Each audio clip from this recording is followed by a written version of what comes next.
कभी भी छोटी बात पे गुस्सा नहीं आता। अगर एक इंसान अपनी आगाही ये नहीं करेगा कि मैं कौन से टेम्परेचर पे चल रहा हूँ, उसके लिए आसानी से कुछ रिश्ते टूट गए, तलाक ही हो गए, अब क्या करेंगे, अब क्या रह गया, अब ग्रेड नहीं आता तो सुसाइड अटेम्प्ट करने के लिए चले जाते हैं। अगर आपका ये एंडोक्राइन सिस्टम आप चेक नहीं करा रहे तो ऑब्वियसली अगर सारी घबराहट की पैदावार है तो बच्चे को भी जाहिर है वही जल्दी जल्दी सारी चीज़ें जो है वो करनी पड़ रही हूँ। मक्के के अरबी जो है वो ज़्यादा तेज़ आवाज़ में बात करते हैं और मदीने के जो अरबी हैं वो हमें दिन में 70 से 90 हज़ार ख्यालात आते हैं। हम उन ख्यालात को मतलब क्या देते हैं वो हमारे एहसासात और जज्बात। अस्सलाम वालेकुम, वेरी गुड मॉर्निंग डॉक्टर साहब, कैसे हैं आप? ठीक ठाक है?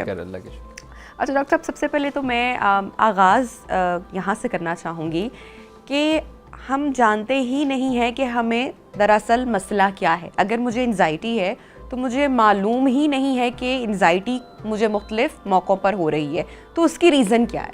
या अगर मैं गुस्सा कर देती हूँ बहुत छोटी छोटी बातों पे जिसमें शायद सामने वाले का कसूर भी नहीं होता, तो मैं सोचे समझे बगैर एक डिनाइल में हूँ और उस चीज़ को एक्सेप्ट नहीं करूँगी कि हाँ मैं हर बात पे बिगड़ जाती हूँ। और इसके साथ दीगर जो मसाइल हैं जो भी नफ्सियात में हम पढ़ते हैं जानते हैं वो भी मौजूद हैं। अब इसकी डिफरेंट कैटेगरीज आती हैं, तो ये जानना कि हमें कौन सा मसला है जो कि हम मुख्तलिफ सिचुएशंस में देखते हैं कि हम उस पर कंट्रोल नहीं कर पाते, ये कितना ज़रूरी है।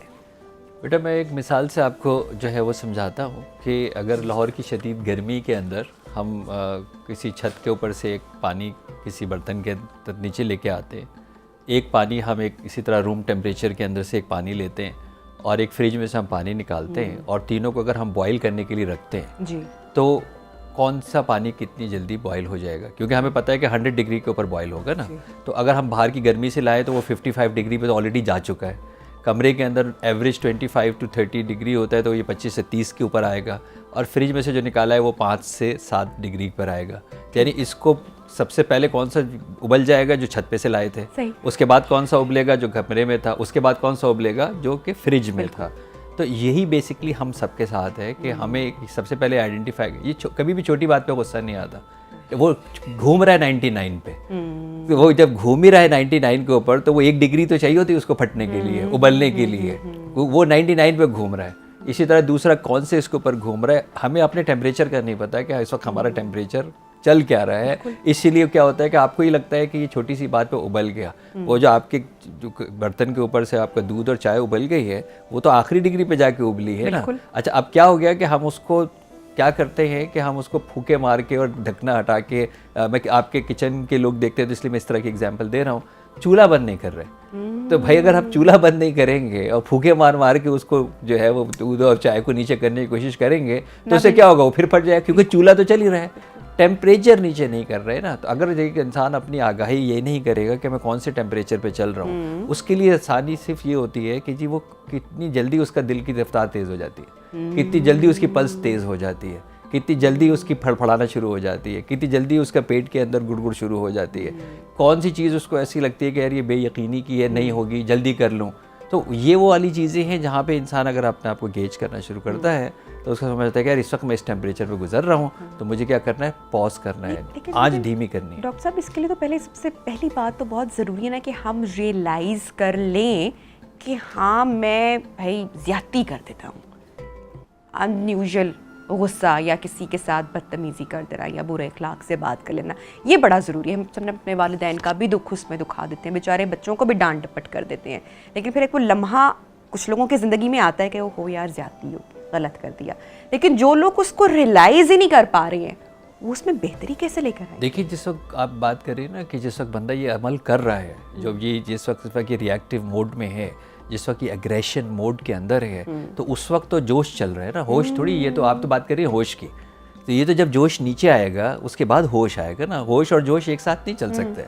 सारी मैनेजमेंट यही तो है इंसान की अपनी तरबियत करने की, को सीखना ये है कि जोश में मैं होश का इतना दामन ना क्रॉस कर दूं कि मुझे रिग्रेट हो। बिल्कुल ऐसे ही है ना। तो ये तो वो अपनी तरबियत की बात है कि हम अपनी उस इमोशन इंटेलिजेंस पे कितना काम करते हैं कि जनाब मैं जोश के अंदर इतना होश तो नहीं खो बैठता कि बाद में बाज़ाफ़त आपको पता सारी ज़िंदगी की रिग्रेट्स होते हैं, कुछ तो इरिपेरेबल होते हैं, कुछ रिश्ते टूट गए, तलाक ही हो गई, अब क्या करेंगे, अब क्या रह गया, मतलब उसके लिए किसी की जान चली गई, राइट। कोई अपना इस हद तक मायूस हो गया कि उसने अपनी जान लेने की कोशिश कर ली आपके इस सख्त अल्फाजों की वजह से। आपको नज़र आ रहा है कि बच्चे ग्रेड नहीं आता तो सुसाइड अटैम्प्ट करने के लिए चले जाते हैं। तो आप ये तो बाज़ा फिर पता लगता है यार काश इतना सख्त नहीं हुए होते, लेकिन उस पर्टिकुलर लम्हे के अंदर ही तो सारी गेम है। ठीक, तो डॉक्टर साहब इसके पीछे कोई अदर फैक्टर्स हो सकते हैं? फॉर एग्जांपल किसी शख्स की नींद पूरी अगर नहीं हो रही है या नींद की कमी का वो मुसलसल शिकार है तो चिड़चिड़ापन उसमें, अब इन फैक्टर्स को मद्देनज़र रखना भी बड़ा ज़रूरी है कि अगर बहुत चिड़चिड़ापन है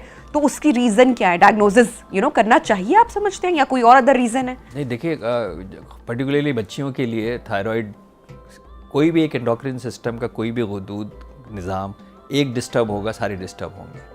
ठीक है, उनके अंदर उनके ओवरीज हैं, उनके अंदर उनके आप खवातीन की बात कर रहे हैं? खवातीन की बात कर रहा हूँ। कुछ चंद ही ग्लैंड्स हैं जो मर्द और खवातीन में डिफरेंट होते हैं, बाकी एक कॉमन होते हैं।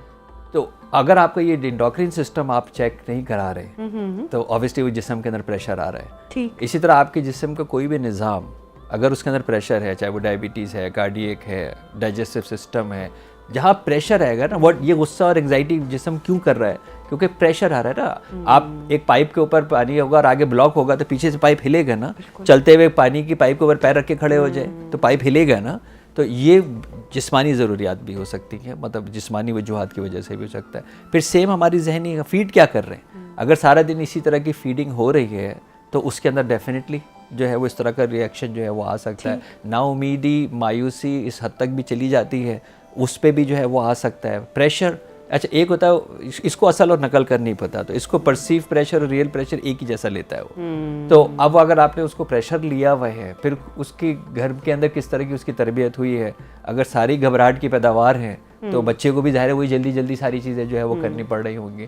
तो ये तो डायग्नोसिस क्लिनिकल साइकोलॉजिस्ट का काम है कि वो आपको डायग्नोसिस करके ये बताता है कि इसकी वजूहात क्या हो सकती है, बट वजूहात मल्टीपल हो सकती है। और फिर हम ये ट्रांसफ़र भी कर रहे होते हैं अपनी अगली जो जनरेशन है, क्योंकि पेरेंट्स अगर लाउड हैं या आपके घर का एनवायरनमेंट अगर बहुत लाउड है, अगर बात बात पर वहाँ हर कोई चीख चिंगाड़ कर रहा है, लड़ रहा है आपस में, बच्चे they are adopting the same manner. बिल्कुल ऐसे ही है कि अगर आप मैं तो आपके बिल्कुल छोटी सी एग्जांपल बताता हूँ। ज़्यादातर हम लोगों को अल्लाह तबारक व तआला ने जो है वो या तो हरमैन शरीफैन की ज़ियारत का एजाज़ दिया, या हम देखते भी हैं सिर्फ मक्के और मदीने की जो दोनों एक ही खित्ता है, उनकी टोन डिफरेंट है। मक्के के अरबी जो हैं वो ज़्यादा तेज़ आवाज़ में बात करते हैं और मदीने के जो अरबी हैं वो एक धीमी आवाज़ में बात करते हैं। हम भी एक कॉमन हम पंजाबी ज़्यादा लाउड होते हैं ऐसे ही है। तो वो क्या होता है कि आप कहते हैं उस इलाके के लोगों को गुस्सा बहुत आता है, उस इलाके के लोग ज़रा तेज़ बोलते हैं, आप सही ना। तो इसका आपकी जो बात है इसी को एको कर रहा हूँ कि जब ये मल्टीप्लाई होती चली जाती है तो ये जनरेशंस में चली जाती है, आइडेंटिटीज़ भी बन जाती है। अच्छा, इसका ताल्लुक हमारे किसी ट्रॉमा के साथ भी हो सकता है, बचपन के किसी, या फिर हमारा जो करंट एनवायरनमेंट होता है, फॉर एग्जांपल कि अगर किसी शख्स को अपने दफ्तर में बहुत स्ट्रेस का सामना करना पड़ रहा है या बहुत वर्कलोड है तो वो चीज़ें फिर हमें डिस्टर्ब करती हैं, हम चिड़चिड़े हो जाते हैं उसे, और वही एंजाइटी या स्ट्रेस हम घर भी लेकर आते हैं। जी बिल्कुल ऐसा ही है कि जब बच्चा माँ के पेट में होता है और 4 महीने का होता है और एक फरिश्ता आता है और रूह फूंकता है तो उसका हार्ड डिस्क बन जाती है, डेटा आना शुरू हो जाता है, जो हवास डेवलप होते चले जाते हैं डेटा आता है। हमें दिन में 70 से 90 हज़ार ख्यालात आते हैं और उन ख्यालात पे हमारा इख्तियार नहीं है। हम उन ख्यालात को मतलब क्या देते हैं वो हमारे एहसासात और जज्बात बनाते हैं। We all are human beings, we all are emotional beings. हमारी उस इमोशन बीइंग के जो रॉ मटेरियल है वो 90 हज़ार ख्यालात हैं जो हमारे इख्तियार में नहीं है, लेकिन हम उसको मतलब क्या देते हैं। जो हम उसको मतलब देंगे वैसे हमारे एहसासात जज्बात होंगे। अगर आप मुझे देख के जो आप मतलब निकालेंगे वैसे ही आपके एहसासात और जज्बात होंगे।